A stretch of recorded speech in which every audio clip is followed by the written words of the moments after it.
assassins, flics, racistes, hindous, la bande déteste la police, c'est tout. La bande déteste la police, c'est tout. La bande déteste la police, c'est tout. La bande déteste la police, c'est tout. La bande déteste la police. Voici Sabrina. On n'oublie pas, on pardonne pas. On n'oublie pas, on pardonne pas. Bangoura, le papa de Lamine, aurait pris la parole certainement à notre place, mais il est indisponible aujourd'hui. Donc je vais être assez courte. Je vais juste rappeler pour ceux qui ne le savent pas que pour ce qui concerne l'assassinat de Lamine Bangoura par 8 policiers le 7 mai 2018 dans la commune de Roulers en Flandre, la justice en Belgique n'a pas eu lieu et n'aura pas lieu, n'aura jamais lieu, puisque toutes les voies de recours ont été utilisées.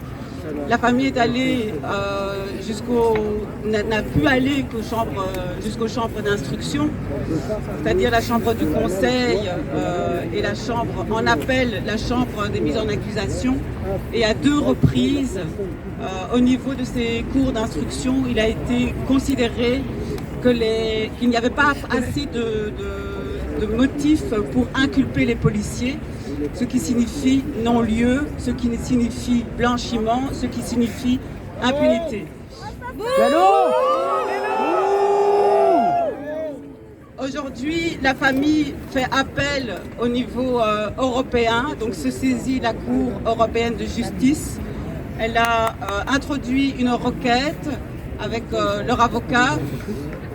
Et la famille attend donc la réponse de la Cour européenne de justice pour savoir si leur requête est jugée recevable ou pas.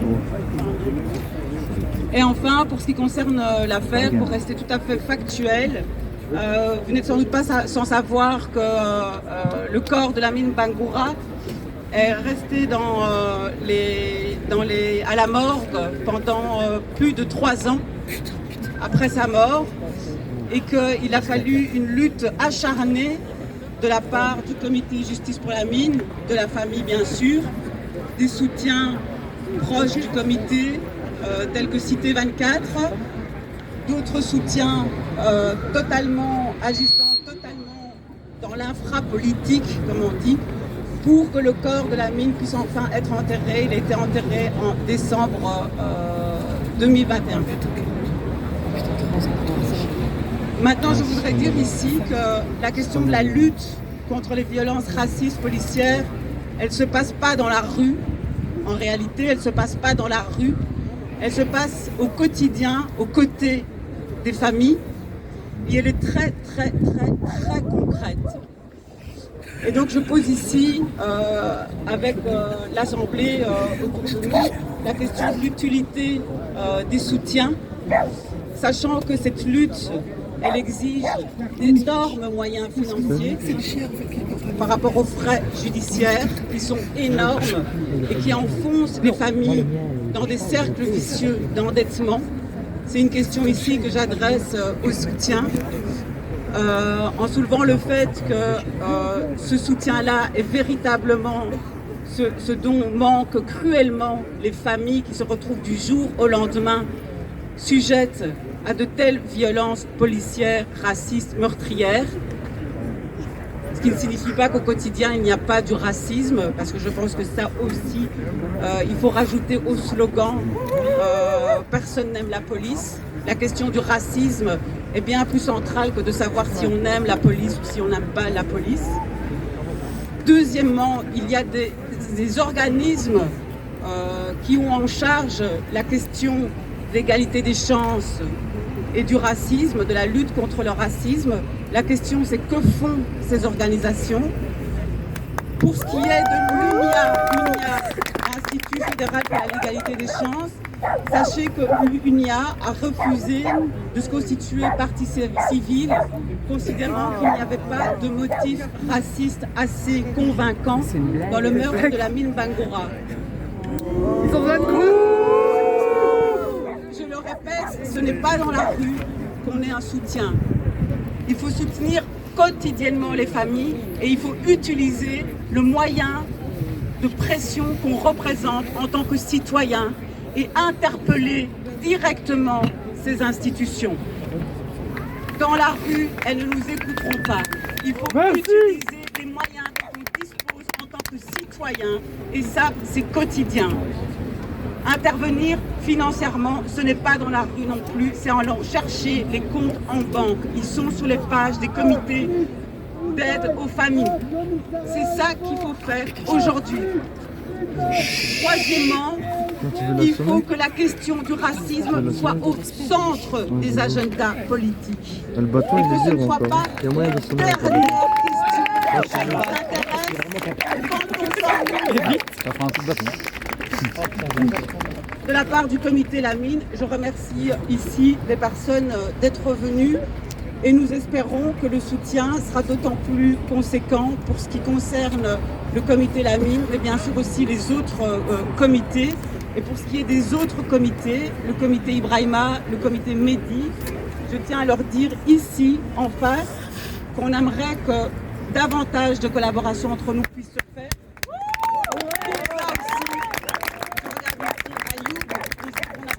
Moyens organisationnels. Chaque affaire nous épuise et nous met dans la capacité d'être en solidarité les uns avec les autres. Et peut-être que là aussi, les alliés peuvent être des soutiens pour nous aider à nous organiser en solidarité entre comités.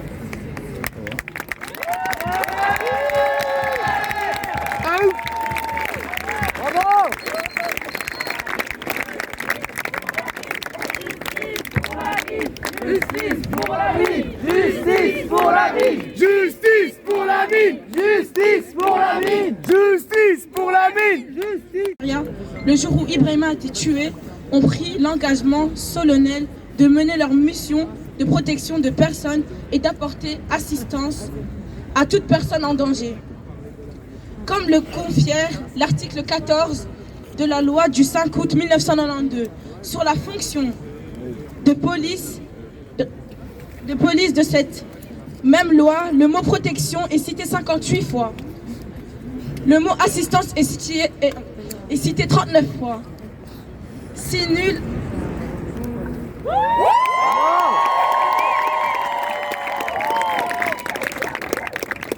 Si nul n'est censé ignorer la loi, les prêteurs de serment présents le jour où Ibrahima a été tué n'ignorent pas que leur fonction est d'être au service du peuple.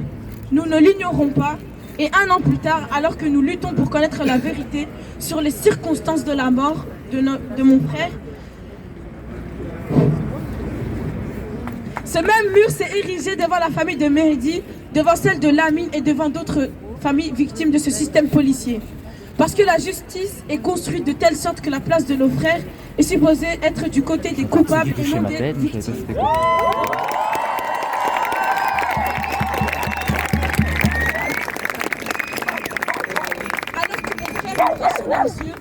Les agents assermentés ont fait le choix de falsifier la vérité quant à sa mort. Ils ont justifié l'interpellation d'Ibrahima pour non-respect du couvre-feu qui débutait à l'époque à 22h, alors que l'heure annoncée du décès de mon frère était de 20h20. Ils ont ensuite menti en disant qu'Ibrahima était sous influence de drogue et que cela aurait causé sa mort. Ici encore, le mensonge et le mépris à l'égard d'Ibrahima et ses proches est flagrant car l'autopsie l'a aussi affirmé cette fausse théorie. Ils ont failli une première fois à leur devoir en procédant à l'arrestation d'Ibrahima sans raison valable. Une deuxième fois en lui apportant pas l'aide nécessaire alors qu'il mourrait devant leurs yeux. Une troisième fois en mentant sur les raisons de l'arrestation d'Ibrahima, leur mépris n'ayant pas de limite. Le soir de sa mort, le temps s'allonge entre le moment du décès et au moment où ils préviennent ma famille, sans nous dire où se trouve son corps. Dans le choc, la tristesse et la douleur, nous avons dû nous-mêmes chercher où se trouvait le corps de mon frère. Ces mensonges ont pour but d'activer ce réflexe déshumanisation.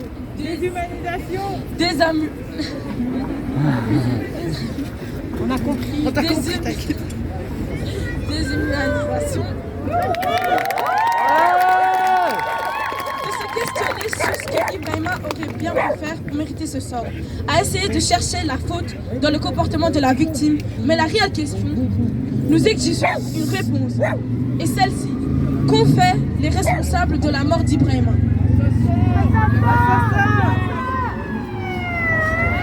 Assassin! Dans les manquements évidents dont ils font preuve. Ils veulent en plus de cela salir la mémoire d'un citoyen victime de leur violence. Ils veulent salir l'honneur d'une famille qui porte déjà la douleur de la perte d'un enfant ou d'un frère. Pour Ibrahima, pour nos frères, nous nous sommes réunis le 29 janvier dernier et nous nous réunissons aujourd'hui à cette place de l'Albertine pour que justice soit rendue pour lui et pour sa famille, pour que la vérité soit rétablie sur les circonstances de la mort d'Ibrahima, pour que l'État et ses agents de police, garants de la protection des citoyens, prennent leurs responsabilités dans le décès d'Ibrahima, pour qu'enfin la famille puisse pleurer son enfant sans que plane sur elle l'ombre du mensonge, de l'injustice, du mépris, et d'Ibrahima se rétablit dans sa dignité. Justice pour Ibrahima! Justice pour Ibrahima! Justice pour Ibrahima! Justice pour Ibrahima! Justice pour Ibrahima! Justice pour Ibrahima! Justice pour Ibrahima! Justice pour tous! Justice pour tous! Justice et vérité pour toutes les victimes de violences policières. Merci à tous.